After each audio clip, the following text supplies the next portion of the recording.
नमस्कार, मैं हूं आलोक मेहता। एचएसआई में आपका स्वागत है। हमारा अनुरोध है कि आप एचएसआई देखें, लाइक करें, सब्सक्राइब करें, मित्रों को, ग्रुप्स को फॉरवर्ड करें और आपकी जो राय हो उससे भी हमें अवश्य अवगत कराएं। मित्रों से भी आग्रह करें कि वे भी सब्सक्राइब करें ताकि अधिकाधिक लोगों तक हमारी बात पहुंच सके।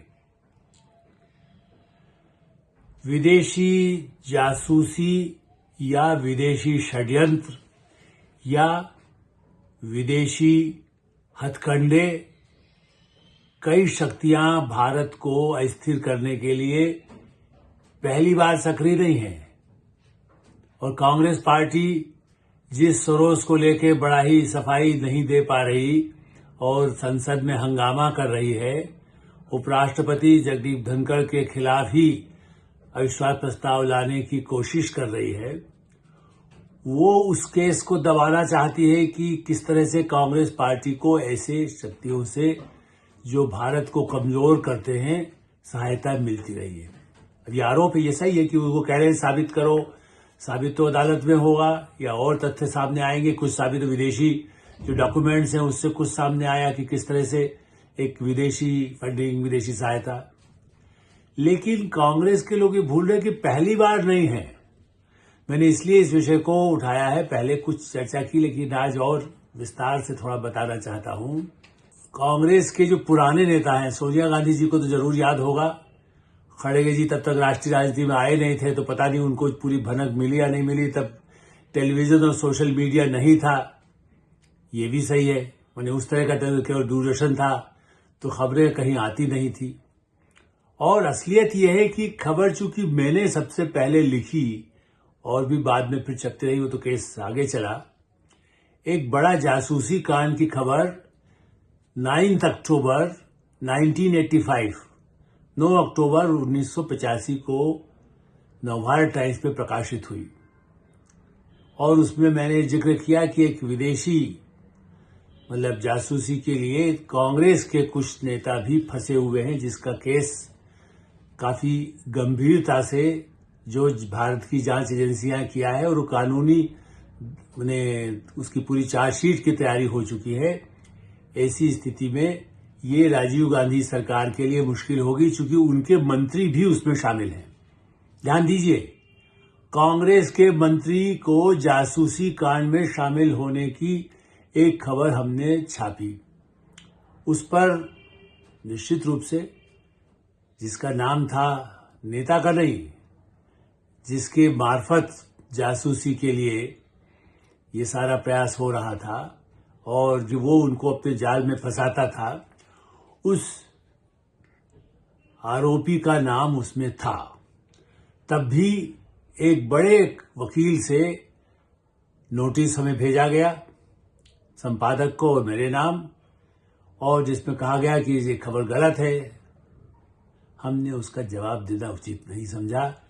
मैंने अपने तत्कालीन संपादक, प्रधान संपादक राजेंद्र माथुर जी से कहा कि देखिए, ये चूंकि बहुत ही मुझे ऐसे कॉन्फिडेंशियल टॉप सोर्सेज से मिली है जो इस जांच में शामिल है, इसलिए हमें जवाब नहीं देना है। वो कार्रवाई करेगी तो अदालत में अपने आप सारे दस्तावेज सरकार ही लाके देगी, क्योंकि हम तो कहेंगे सरकार से मांगा जाए।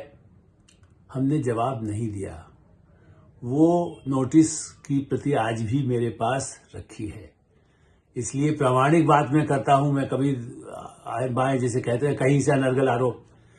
तो खड़गे साहब और राहुल गांधी जी, ये बताइए कि आपके इसी तरह के, हम तो अभी केवल ये राजनीतिक फंडिंग हुआ, कहां पैसा आया, बाकायदा एक बड़े कुख्यात जासूसी कांड में क्या राजीव गांधी के 3 वरिष्ठ नेता, उनमें 2 मंत्री शामिल थे, उनका इस्तीफा लेना पड़ा चूंकि एक बड़ा ही संकट सा था, राजनीतिक संकट भी था, क्योंकि वो उजागर होकर के मामला अदालत तक जाने वाला था। इसलिए हम उसके पहले की बात करें। बाद में फिर क्या हुआ, आप जानते हैं भारत में किस तरह से प्रभाव सरकार का रहा है। कांग्रेस के 2 वरिष्ठ नेता और उनमें एक पत्रकार भी रह चुके थे, इसलिए मेरा कोई पूर्वाग्रह नहीं था, उनको मैं अच्छी तरह जानता भी था। ऐसे 2 लोग, 2 केंद्रीय मंत्रियों को बाध्य होकर, प्रधानमंत्री राजीव गांधी तो बने ही थे 1981 में और 85 की बात है ये, अक्टूबर, और उसके बाद इस्तीफे कब हुए?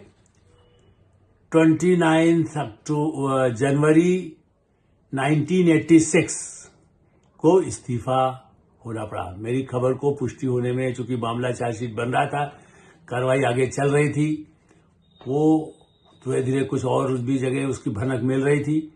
एक दो बड़े अखबार, इसका रिकॉर्ड तो मेरे पास नहीं है, हल्की सी उसका जिक्र हुआ कि ऐसा कुछ हो सकता है, लेकिन वो खबर सच निकली। और अब मैं नाम बता दूं, कांग्रेस के अपने रिकॉर्ड में देख लीजिए, वो पार्टी के पदाधिकारी भी रहे। 2 केंद्रीय मंत्री राजीव गांधी की सरकार के भारत के एक बड़े कुख्यात जासूसी कांड में उनका नाम आने से उनको इस्तीफा देना पड़ा। उनके नाम थे चंदूलाल चंद्राकर, जो एक अखबार के संयुक्त संपादक रह चुके थे, और एक दूसरे नाम थे केपी सिंह देव, ओडिशा के नेता। दोनों सम्मानित नेता के रूप में ही मैं उनको याद करता हूं, मुझे कोई उनसे आपत्ति नहीं है, लेकिन वो उस जाल में फंस गए थे। रिकॉर्ड जांच एजेंसियों के पास था। और एक और सज्जन थे, उनका नाम था MS संजीवी राव, फिर से याद कर लीजिए। वो भारत के इलेक्ट्रॉनिक्स कमीशन, उसके चेयरमैन थे, लेकिन कांग्रेस के आदमी थे। तो वो मंत्री पद नहीं था, लेकिन मंत्री पद जैसा दर्जा था। आप जानते, उस समय यही तो इलेक्ट्रॉनिक क्रांति के लिए प्रयास हो रहे थे, लेकिन वो भी उस जासूसी के उसमें विदेश यात्राएं करने, और उसके कई प्रमाण मिले कि उनके लिए उसका फायदा बड़े कांग्रेस के नेताओं को मिला। अब देखिए, वो सबूत उतने नहीं मिले होंगे जो और भी पैसा कांग्रेस पार्टी के नेताओं को किसको मिला। वैसे केस बड़ा लंबा चला, किसी और समय में उस पर विस्तार से चर्चा करूंगा। जो इस तरह के छोटे हमारे जो कार्यक्रम होते हैं, उसमें मैं उसका विस्तार से नहीं, मैं केवल तथ्य सामने रखना चाहता हूं। आज हुआ है, जिसको कह सकते हैं कि डीप स्टेट वाला जो जिस तरह के मामला सोरोस का सामने आया भारत के खिलाफ, भारत का पूर्वोत्तर हो, भारत का पंजाब हो, भारत का उत्तर प्रदेश हो, भारत का दक्षिण भारत हो, जो षड्यंत्र भारत के खिलाफ होता है, वो षड्यंत्र इंदिरा गांधी CIA का नाम ही लेती थी, जिनका भी संबंध CIA से ही कहा गया था। अब वो तो चलिए, उस समय संबंध रोनाल्ड रेगन के साथ संबंध सुधारने के प्रयास हो रहे थे, राष्ट्रपति रेगन जैसे। अब बाइडेन के साथ भी मोदी जी का आप कहेंगे भाई उनका तो अमेरिका संबंध है, अमेरिका क्यों गए। तो मैं तो वहां मौजूद था जब रेड कार्पेट ट्रीटमेंट हुआ रोनाल्ड रेगन ने राजीव गांधी का किया था जून में, और उसके 6 महीने बाद तो ये सब आ गई, चूंकि वो पहले से सिलसिला चल रहा था। विदेशी एजेंसियां, विदेशी ताकतें उसमें किसका उपयोग करती है, जैसे राहुल गांधी के लिए कहा गया फ्रेंच ने उसको प्रभावित किया कि जातीय जनगणना का काम कैसे करेगा, तो वो फ्रेंच वाले किसी ने समझा दिया उसको, फ्रेंच के थ्रू आया, चाहे सोरोस के किसी इससे उससे थर्ड पर्सन के थ्रू पहुंचा हो, ये आरोप सामने है। वो फ्रेंच को उसको प्रमाणित करना अपने आप में है कि साहब उन्होंने क्या क्या समझाया और क्या क्या उसको उनको कहां से ग्रांट मिली, वो तो है ही, वो सरकार के रिकॉर्ड में आपको मिल जाएगा कहीं ना कहीं, क्योंकि सरकार की एजेंसियां भी तो कहीं तो काम कर रही होंगी, ऐसा मैं मानता हूं, क्योंकि सोशल मीडिया में उस चीज की आने भी लगी है।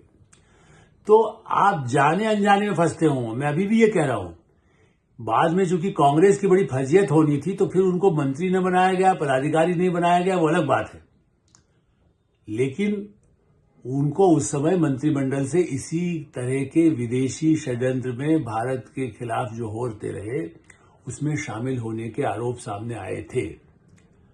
ये बहुत गंभीर मामला है। कांग्रेस अपनी समीक्षा करे, अपने लोगों को कहां से फंडिंग लेती, उस अनुभव के बाद भी इंदिरा गांधी, राजीव गांधी से प्रभावित हुई, उसके बाद भी सोनिया गांधी और राहुल गांधी उसी जाल में, उसी के उनकी पार्टी के कई लोग, शशि थरूर कहते हमारे दोस्त थे, वो तो रिकॉर्ड उन्होंने अब कहते हैं इसको बेकार उछाल रहे, दोस्त तो हो सकता है, कोई भी दोस्त हो सकता है, जो दूसरे देश भारत के खिलाफ, भारत को तोड़ने की बातें करते हैं, वो आपके दोस्त रहे हैं। और वो यदि अभी उन पर आरोप आता है तो बना ही जाएगा ना कि आप ऐसे दोस्त कैसे रखते हैं जो भारत का विरोध करते हैं, भारत का दुश्मनी करते हैं।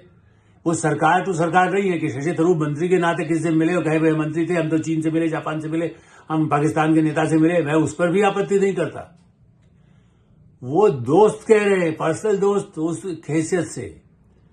और चलिए शशि थरूर को हम फिर भी कह रहे कि साहब वो तो विराट रेशन में काम किया, यहां किया, मंत्री किया, लेकिन सोरोस कांड में जो फंडिंग हुई है, उसी तरह से उस समय के कांग्रेसी नेताओं को। वैसे मैं पहले भी जिक्र किया है, मोइनहेन एक एम्बेसडर थे, अपनी किताब में लिखा था हम कांग्रेस को कैसे फंडिंग करते थे। तो कांग्रेस का दामन पुराने दागों से यदि भरा था तो उसको कम से कम सोरोस के जाल में क्यों फंसे। जब मनमोहन सिंह बड़े क्लीन मिस्टर क्लीन सरकार थी और सोनिया गांधी यूपीए की चेयरपर्सन रही, आज भी वो राज्यसभा की सम्मानित नेता है, उनकी जानकारी में नहीं है। या तो वो, मैं यही कह रहा हूं, कांग्रेस पार्टी कहे कि भाई सोनिया जी का क्या ऐसे था, उन्होंने नहीं मिला, या ये पैसा फंडिंग यहां से आया ये हमको नहीं पता, इतना ही साफ कहे, मिला जरूर ये माने। या तो ये आरोप बीजेपी कांग्रेस को छोड़ दीजिए, मैं तो कांग्रेस की ही बातें बता रहा हूं, कांग्रेस के ही मंत्रियों को हटाए जाने की बात कर रहा हूं।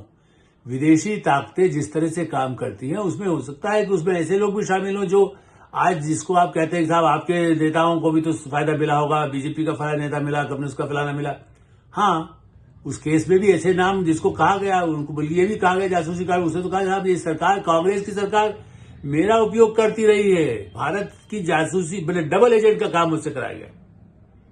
अब नाम बता दूं आपको, राम स्वरूप जासूसी कांड फाइलों में निकाल लीजिए, जिसने कहा कि मुझे डबल एजेंट की भूमिका रही, लेकिन मैंने तो इन लोगों को पैसा, उनको जो करना था मैंने किया। और ज्यादा किसी, असल में वो केस इसलिए भी नहीं बढ़ा कि जब उसको गिरफ्तारी और सारा मामला हो तो व्यापारी की तरह वो काम करते थे। कुछ उनके विचार ये सही है कि वो एंटी कम्युनिस्ट थे, कम्युनिस्ट विरोधी होने के नाते तो उन्होंने वही तर्क लिया कि भाई मुझे तो ये इस तरह से मैं काम कर रहा था और मुझे भारत सरकार की एजेंसियां भी मुझे उपयोग करना चाहती तो मैं सबके नाम पोल खोल दूंगा।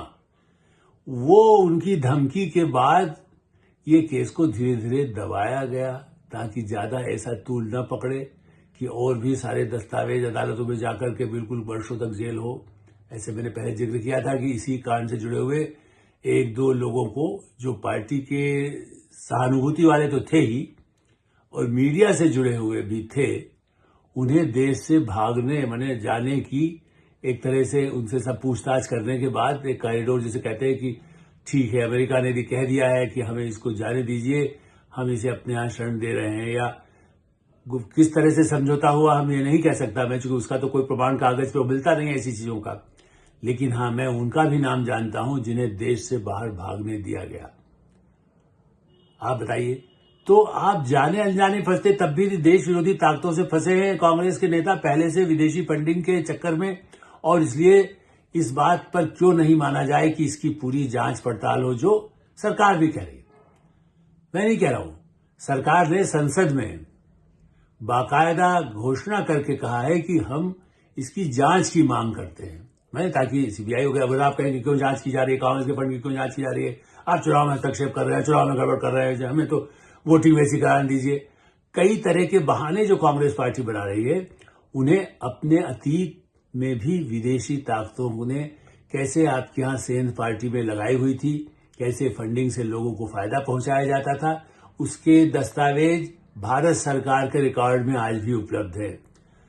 तो देखिए, खुद अपना दामन राजीव गांधी को एक जासूसी कांड में अपने ही 2 मंत्रियों को किस तरह से हटाने, और एक चेयरमैन जो पार्टी के तीसरे नेता, 3 बड़े नेताओं को। और इसकी खबर यही नहीं, अमेरिका के लॉस एंजलिस टाइम्स में छपी है, गूगल पे डालकर देख लीजिए, डाल लीजिएगा रामस्वरूप, या इसको कह सकते हैं इंडियन एजेंट, जो वो उनके हेडिंग्स होते हैं, उसकी भी जिसको कह सकते हैं एक फोटोकॉपी मेरे पास है। मैंने जो लिखा था उसकी भी फोटोकॉपी मेरे पास है, जब इसके उद्घाटन से पहले। और फिर जब हुआ तब तो खबर, चूंकि हमारी पुष्टि हो गई थी ना, आगे कोई केस चला तो बाद में छपता रहा। बड़ी और 1-2 ही पत्रिकाएं थी देश में उस समय, उसमें बड़ा विस्तार से छपा। एक बड़े अच्छे पत्रकार ने पूरा डिटेल में उसको कुछ महीनों बाद 86 में पूरी रिपोर्ट किया, उसको भी आप कहीं लॉग इन करके देख सकते हैं। देखिए, जाल में मत फंसिए, विदेशी ताकतों के जाल में फंसेंगे तो आप किसी भी पार्टी के हों, कांग्रेस के हों, बीजेपी के हों, समाजवादी हों, कम्युनिस्ट हों, उजागर तो कभी न कभी होता है। दाग धुलते नहीं है, ये दाग आसानी से है जो छिपते नहीं है। आप एटरसाइड देखते रहें, लाइक करें, सब्सक्राइब करें, मित्रों को, ग्रुप्स को आग्रह करें और उनसे भी कहें कि वो सब्सक्राइब करें।